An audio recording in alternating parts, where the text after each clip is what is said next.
SV6 news కు స్వాగతం. ముందుగా హెడ్లైన్స్. ఎల్బీ నగర్ జోనల్ కార్యాలయం నందు LRS పైన భారస మహాధర్నా. Bharasa party working president KTR పిలుపు మేరకు ఎల్బీ నగర్ శాసనసభ్యులు దేవిరెడ్డి సుధీర్ రెడ్డి ఆధ్వర్యంలో ఎల్బీ నగర్ జోనల్ కార్యాలయం నందు మహాధర్నా కార్యక్రమం నిర్వహించారు. ఈ సందర్భంగా శాసనసభ్యులు దేవిరెడ్డి సుధీర్ రెడ్డి మాట్లాడుతూ ఎన్నికల ముందు కాంగ్రెస్ ప్రభుత్వం ఉచిత LRS హామీ ఇచ్చిందని గుర్తు చేశారు. అందులో భాగంగా ప్రజలకు ఉచిత LRS అమలు చేయాలని కాంగ్రెస్ ప్రభుత్వాన్ని డిమాండ్ చేశారు.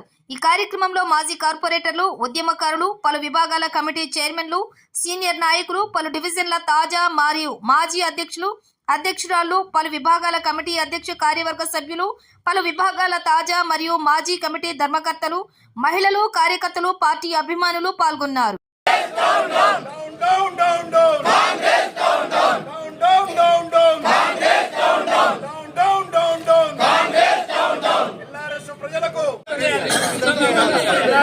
ఉచితంగా చేయాలి. ప్రజలకు ఉచితంగా చేయాలి. ప్రజలకు ఉచితంగా చేయాలి. ప్రజలకు ఉచితంగా చేయాలి. ప్రజలకు ఉచితంగా చేయాలి.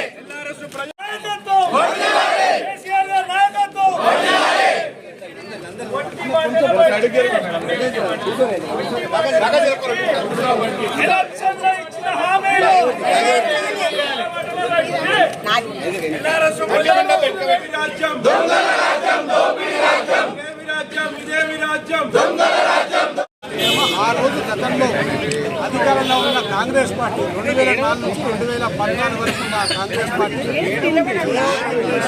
స్కీమ్ తీసుకొచ్చింది.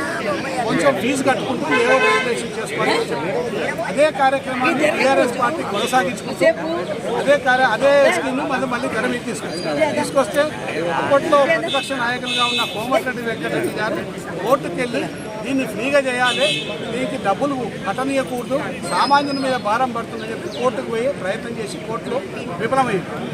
అదే కార్యక్రమాన్ని బీఆర్ఎస్ పార్టీ తీసుకొస్తే ప్రతిపక్షంలో ఉన్న కాంగ్రెస్ నాయకులందరూ కూడా మేము అధికారంలోకి వస్తే ₹1 లేకుండా ఫీజు కూడా కలెక్ట్ చేయకుండా లేఅవుట్ రెగ్యులేషన్ స్కీమ్ని మేము అప్రూవ్ చేస్తాము, ఎవరికి కూడా డబ్బులు కట్టాల్సిన అవసరం లేదు, మీరు డబ్బులు కట్టకండి అని చెప్పి ఆ రోజు ప్రజల్ని తప్పుదోవ పట్టించి అబద్ధాలు చెప్పి అధికారంలోకి వచ్చిండ్రు. మరి ఈరోజు మీరు అన్నమాట మీరు నిలబెట్టుకోమని చెప్పేసి మేము ఈ ప్రభుత్వంలో ఉన్న ముఖ్యమంత్రి గారిని, ప్రభుత్వ పెద్దల్ని కోరుతా ఉన్నాం. కాబట్టి దయచేసి మీరు అబద్ధాలు చెప్పిండ్రు, అది సరిదిద్దుకుంది, మీకు సువర్ణ అవకాశం ఇప్పుడు ఉన్నది, అధికారం మీ చేతుల్లో ఉంది కాబట్టి ఫ్రీగా చేసి 25 లక్షల మంది ప్రజలకు ఊరట కల్పించమని చెప్పేసి బీఆర్ఎస్ పార్టీ తరఫున మేము కోరుకుంటున్నాం.